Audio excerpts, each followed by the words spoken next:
Hello dear student, welcome to my YouTube channel. तो आज हम लोग देखने जा रहे हैं क्लास 10th का हम लोग जेक बोर्ड का विज्ञान का वायरल क्वेश्चन पेपर देखने वाले हैं। तो इस वीडियो को लास्ट तक देखिएगा, तभी आप 21 तारीख का पेपर में जाके बिल्कुल सिस्टम मिला देंगे। तो चलिए स्टार्ट करते हैं। सभी प्रश्नों को आपको ध्यान से देखना है, एक भी प्रश्न आपको छोड़ना नहीं है, नहीं तो आपका बिल्कुल मोय मोय हो जाएगा। देखिए, प्रश्न संख्या 1 से 30 तक बहुविकल्प पे प्रश्न पूछा जाएगा और प्रत्येक प्रश्न का आपको 1 अंक मिलेगा। कितना अंक मिलेगा? 1 अंक मिलेगा। तो बिल्कुल ध्यान से देखेंगे आप, एक भी प्रश्न छोड़ेंगे नहीं। चलिए पहला नंबर प्रश्न की ओर बढ़ते हैं। पहला नंबर प्रश्न में कड़ा है, किस दर्पण में वास्तविक फोकस होता है? किस दर्पण में जो है वास्तविक फोकस होता है? तो इसका जो सही उत्तर हो जाएगा एक का, वो हो जाएगा ऑप्शन नंबर ए, हो जाएगा अवतल दर्पण में। कौन सा दर्पण में? अवतल दर्पण में। ऑप्शन नंबर ए जो है इसका बिल्कुल सही उत्तर हो जाएगा। चलिए आगे बढ़ते हम लोग दूसरा नंबर प्रश्न की ओर। दूसरा नंबर प्रश्न में कड़ा है, मोटर वाहन के सामने कौन सा दर्पण लगा होता है? मोटर वाहन के सामने जो है कौन सा दर्पण लगा होता है? तो उत्तल दर्पण लगा हुआ होता है। कौन सा दर्पण? उत्तल दर्पण। ऑप्शन नंबर बी जो है इसका बिल्कुल सही उत्तर हो जाएगा। बिल्कुल आप लोग याद करते चलिए, एग्जाम में अगर गर्दा मचाना चाहते हैं। चलिए तीसरा नंबर प्रश्न की ओर बढ़ते हैं। तीसरा नंबर प्रश्न में कड़ा है, अवतल दर्पण की फोकस दूरी होती है। अवतल दर्पण की फोकस दूरी जो है ऋणात्मक होती है। क्या होती है? ऋणात्मक। अगर पूछे उत्तल दर्पण की तो धनात्मक होगा। आपसे पूछ रहा है अवतल दर्पण का, तो अवतल दर्पण का ऋणात्मक होगा, नेगेटिव होगा। और उत्तल का पूछे तो उत्तल का होगा पॉजिटिव, धनात्मक। याद रखिएगा। चलिए आगे बढ़ते हम लोग 4 नंबर प्रश्न की ओर। ध्यान से सभी प्रश्नों को आप याद करते चलिए, अगर आप एग्जाम में जाके गर्दा मचाना चाहते हैं।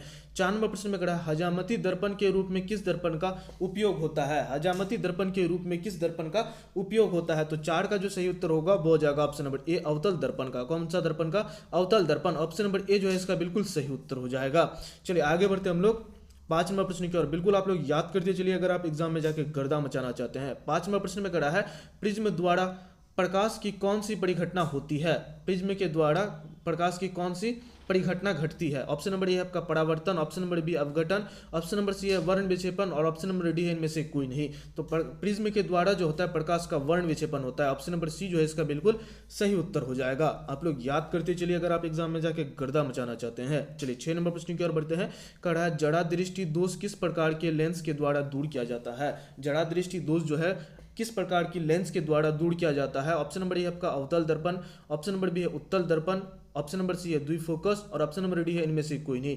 तो इसका जो सही उत्तर होगा वो हो जाएगा ऑप्शन नंबर सी हो जाएगा। जड़ा दृष्टि दोष को जो है द्विफोकस लेंस के द्वारा दूर किया जाता है। चलिए आगे बढ़ते हम लोग 7 नंबर प्रश्न की ओर बढ़ते हैं। 7 नंबर प्रश्न में कड़ा है, जब प्रकाश की किरण हवा से कांच में प्रवेश करता है तब वह मुड़ जाता है। जब प्रकाश की किरण जो है हवा से कांच में प्रवेश करता है तब वो मुड़ जाता है, तो अविलंब की ओर मुड़ जाता है। ऑप्शन नंबर सी जो है इसका बिल्कुल सही उत्तर हो जाएगा। चलिए आगे बढ़ते हम लोग 8 नंबर प्रश्न की ओर बढ़ते हैं। 8 नंबर प्रश्न में कड़ा है, लेंस का क्षमता का ऐसा ही मात्रक है। लेंस की क्षमता का ऐसा ही मात्रक जो है वो डायोप्टर होता है। क्या होता है? डायोप्टर होता है। आप लोग याद कर लीजिए, अगर आप एग्जाम में जाके गर्दा मचाना चाहते हैं। लेंस की क्षमता का ऐसा ही मात्रक क्या होता है? डायोप्टर होता है। ऑप्शन नंबर डी जो है इसका बिल्कुल सही उत्तर हो जाएगा। चलिए आगे बढ़ते हम लोग 9 नंबर प्रश्न की ओर बढ़ते हैं। 9 नंबर प्रश्न में कड़ा है, विद्युत परिपथ में धारा की माप के लिए किसका उपयोग किया जाता है? ऑप्शन नंबर ए आपका voltmeter, option number B है गैल्वेनोमीटर, ऑप्शन नंबर सी है आपका ammeter, option number D है इनमें से कोई नहीं। तो इसका जो सही उत्तर होगा वो हो जाएगा ऑप्शन नंबर सी, ए मीटर के द्वारा।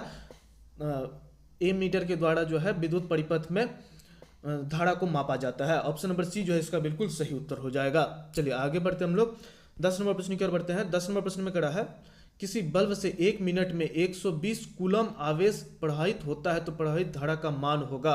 तो आपको क्या दिया गया है? टाइम दिया गया है। टाइम कितना दिया गया? 1 मिनट। 1 मिनट को हम लोग लिख सकते हैं 60 सेकंड। और कूलम कितना दिया गया है आपको? कूलम जो दिया गया है वो 120 कूलम दिया गया है। तो हम लोग क्या पढ़े हैं? I is equal to Q बटे टी। क्या पढ़े हैं? क्यू बटे टी। तो क्यू आपका 120 और बटे में समय आपका सेकंड में 60 सेकंड कट क्या आ जाएगा? 2 एम्पियर। ऑप्शन नंबर अगर आप बी देखेंगे तो इसका बिल्कुल सही उत्तर हो जाएगा। 10 का जो सही उत्तर होगा वो हो जाएगा ऑप्शन नंबर बी, हो जाएगा 2 एम्पियर। आप लोग याद करते चलिए, अगर आप एग्जाम में जाके गर्दा मचाना चाहते हैं। चलिए बढ़ते हम लोग 11 नंबर प्रश्न की ओर। कड़ा स्पष्ट दृष्टि की अधिकतम दूरी का मानक है। स्पष्ट दृष्टि की अधिकतम दूरी का मान क्या है? तो अनंत होता है। क्या होता है? अनंत होता है। ऑप्शन नंबर डी जो है इसका बिल्कुल सही उत्तर हो जाएगा। अगर पूछता स्पष्ट दृष्टि की न्यूनतम दूरी का मानक क्या है, न्यूनतम अगर पूछता तो 25 सेंटीमीटर होता। न्यूनतम अगर पूछे तो 25 सेंटीमीटर और अधिकतम पूछे तो अनंत हो जाएगा। ऑप्शन नंबर डी जो है इसका बिल्कुल सही उत्तर हो जाएगा। चलिए आगे बढ़ते हम लोग 12 नंबर प्रश्न की ओर। 12 नंबर प्रश्न में कड़ा है, अवतल लेंस के चश्मे का उपयोग करके किस दृष्टि दोष को दूर किया जा सकता है? अवतल लेंस कि चश्मे का उपयोग करके किस दृष्टि दोष को दूर किया जा सकता है। तो 12 का जो सही उत्तर होगा वो हो जाएगा ऑप्शन नंबर ए, निकट दृष्टि दोष। कौन सा दोष? निकट दृष्टि दोष का निवारण जो है हम लोग अवतल लेंस के द्वारा करते हैं। देखिए निकट में कितना है, 3 अक्षर है, और अवतल में कितना है, 4 अक्षर है, तो 3 के बाद 4 होता है। तो निकट दृष्टि दोष के लिए अवतल। और पूछता कि दूर दृष्टि दोष के लिए, तो दूर में आ गया कितना, दूर में आ गया 2 लेटर। तो इसको दूर करने के लिए जिस लेंस का उपयोग करते हैं वो है उत्तल लेंस। क्या? उत्तल लेंस। इसमें कितना लेटर है, 3 लेटर है। इसी 2 के बाद 3 हो गया, यहाँ 3 के बाद 4 हो गया। इसी तरह से आप याद रखेंगे तो आपका बिल्कुल ऑब्जेक्टिव सही बनेगा। चलिए आगे बढ़ते हम लोग 13 नंबर प्रश्न की ओर। 13 नंबर प्रश्न में कहा है लघु पतन के समय परिपथ में विद्युत धारा का मान हो जाता है। लघु पतन के समय, शॉर्ट सर्किट के समय जो है परिपथ में विद्युत धारा का मान होता है, बहुत अधिक होता है, बहुत कम होता है, या शून्य होता है, या इनमें से कोई नहीं। तो इसका 13 का जो सही उत्तर हो जाएगा वो हो जाएगा ऑप्शन नंबर, इसका जो 13 का जो सही उत्तर होगा वो हो जाएगा ऑप्शन नंबर ए, बहुत ही अधिक होता है। क्या होता है? बहुत ही अधिक हो जाता है। चलिए आगे बढ़ते हम लोग 14 नंबर प्रश्न की ओर। 14 नंबर प्रश्न में कहा है नीला लिटमस पेपर किसको लाल कर देता है। नीला लिटमस पेपर जो है किसको लाल कर देता है। तो 14 का जो सही उत्तर होगा वो हो जाएगा ऑप्शन नंबर ए, अम्ल को लाल कर देता है। ऑप्शन नंबर ए जो है इसका बिल्कुल सही उत्तर हो जाएगा। चलिए आगे बढ़ते हम लोग 15 नंबर प्रश्न की ओर। 15 नंबर प्रश्न में कहा देखिए समीकरण दिया गया है CaCO3, उसको क्या किया है, उष्मा दिया, हीट किया है, तब क्या बना है हम लोग का, CaO बना है एगो, और उसके बाद CO2 बना है। तो किस प्रकार की अभिक्रिया है, तो दोनों को अलग अलग कर दिया, हीट के कारण दोनों अलग हो गया तो वियोजन हो गया, अलग हो गया तो वियोजन। ऑप्शन नंबर बी जो है इसका बिल्कुल सही उत्तर हो जाएगा।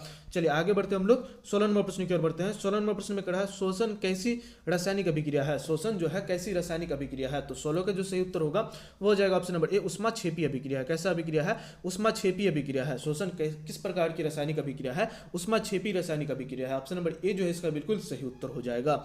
चलिए आगे बढ़ते हम लोग 17 नंबर प्रश्न की ओर। सभी प्रश्नों को आपको ध्यान से देखना है, एक भी प्रश्न आपको छोड़ना नहीं है। 17 नंबर प्रश्न में कहा है निम्न में से कौन सी अभिक्रिया नहीं है, निम्न में से कौन जो है अभिक्रिया नहीं है। तो 17 का जो सही उत्तर होगा वो हो जाएगा ऑप्शन नंबर बी हो जाएगा, ZnSO4 + Cu।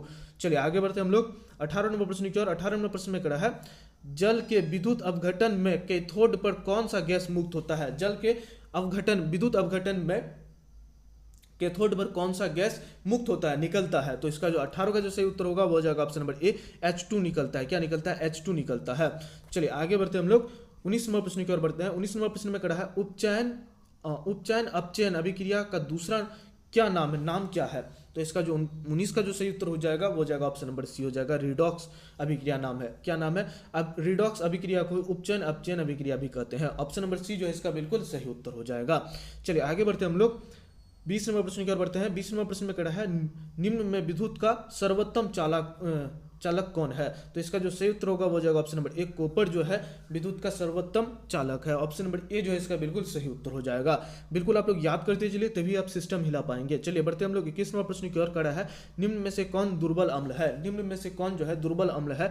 तो 21 का जो सही उत्तर होगा वो हो जाएगा option number D, CH3COOH। Option number D जो है इसका बिल्कुल सही उत्तर हो जाएगा।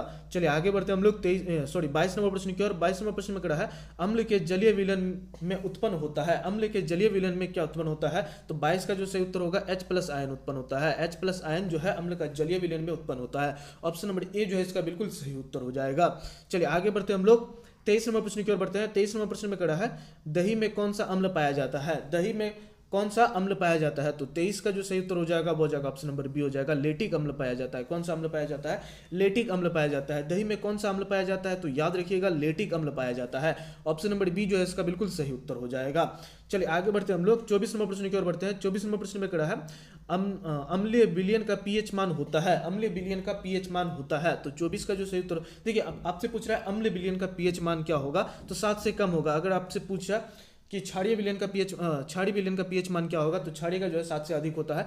अगर पूछे उदासीन का पीएच मान क्या होगा, तब 7 के बराबर हो जाएगा। 7 से अधिक किसका होता है? क्षारीय का होता है। और 7 से कम किसका होता है? अम्ल का होता है। और उदासीन का जो पीएच मान होता है वो 7 होता है। याद रखिएगा ये तीनों।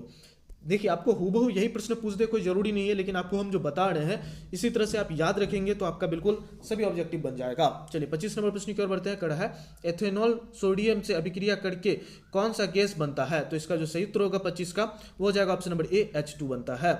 चलिए आगे बढ़ते हम लोग 26 नंबर प्रश्न की ओर बढ़ते हैं। 26 नंबर प्रश्न में कहा है आधुनिक आवर्त सारणी में आवर्तों की संख्या है।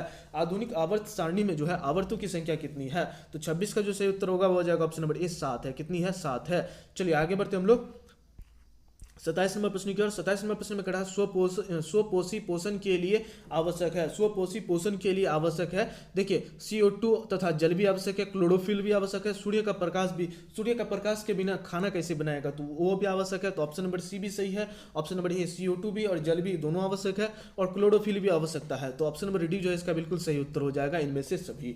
आप लोग याद करते चलिए अगर आप सिस्टम हिलाना चाहते हैं 21 तारीख का एग्जाम का।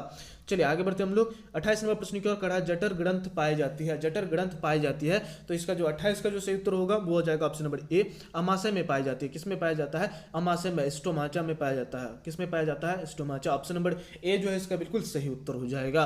चलिए आगे बढ़ते हम लोग 29 नंबर प्रश्न की ओर। 29 और बढ़ते हैं। 29 नंबर प्रश्न में कहा है निम्नलिखित में कौन परजीवी है, तो इसका जो सही उत्तर होगा वो हो जाएगा ऑप्शन नंबर बी प्लाज्मोडियम जो है वो परजीवी है। ऑप्शन नंबर बी जो है इसका बिल्कुल सही उत्तर हो जाएगा। चलिए आगे बढ़ते हम लोग 30 नंबर प्रश्न की ओर बढ़ते हैं। 30 नंबर प्रश्न में कर रहा है रुधिर के तरल भाग को क्या कहते हैं, रुधिर के तरल भाग को क्या कहते हैं, प्लाज्मा कहते हैं, सीरम कहते हैं, या लसिका कहते हैं, या धमनी कहते हैं। तो रुधिर के तरल भाग को जो कहते हैं वो क्या कहते हैं, प्लाज्मा कहते हैं। ऑप्शन नंबर ए जो है इसका बिल्कुल सही उत्तर हो जाएगा। तो ये आपको हम 30 प्रश्न करवाए हैं जो कि एग्जाम में पूछे जाने की संभावना है। जरूरी नहीं है कि 30 प्रश्न पूछ दे वहीं यहीं से, ऐसा भी जरूरी नहीं है। कुछ एक आध 2 या 5 क्वेश्चन आपको जो है यहाँ से पूछ सकता है, तो बिल्कुल इस बात का ध्यान रखेंगे आप लोग। एक दो तो नॉर्मल पूछेगा ही, और मैक्सिमम 5 क्वेश्चन जरूर पूछेगा यहाँ से। तो चलिए फिर मिलते हैं नेक्स्ट वीडियो लेकर के। जो भी वायरल क्वेश्चन पेपर होगा आपको हम सबसे पहले देंगे, तो चैनल को सब्सक्राइब करना बिल्कुल भी ना भूलिएगा। चैनल को सब्सक्राइब कर दीजिएगा ताकि हमारा आने वाला वीडियो का नोटिफिकेशन सबसे पहले आप तक पहुंचे। तो फिर मिलते हैं नेक्स्ट वीडियो लेकर के, तब तक के लिए इतना ही। जय हिंद।